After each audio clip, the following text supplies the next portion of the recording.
Ernie, yung bubong namin, pakicheck ha. May tulo kasi dun sa may kusina tuwing umuulan eh.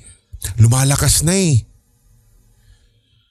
Narinig kong sabi ng aking nanay kay Mang Ernie nito lamang nagdaang araw. Sige Ate Rita, tapusin ko lang itong kay Aling Luz tapos aakyatin ko na yung bubong ninyo. Siguro'y mga makapananghalian. Paniniguro ng karpintero sa aking ina.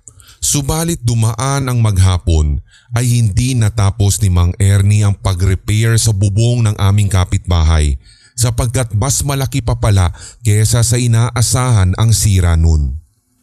Halos hapunan na nang siya ay makababa mula sa bubungan ni Aling Luz. Medyo nahihiya pa nga itong dumaan sa aming tahanan bago tuluyang lumisan. Ate Rita, bukas ko na lang gagawin yung bubong ninyo ha. Pasensya na talaga, tinapos ko lang kasi itong kay Aling Luz para hindi ko na sana babalikan pa bukas. Nangangamot ito ng ulo na tila nahihiya sa kanyang serbisyong ipinangako sa aking ina.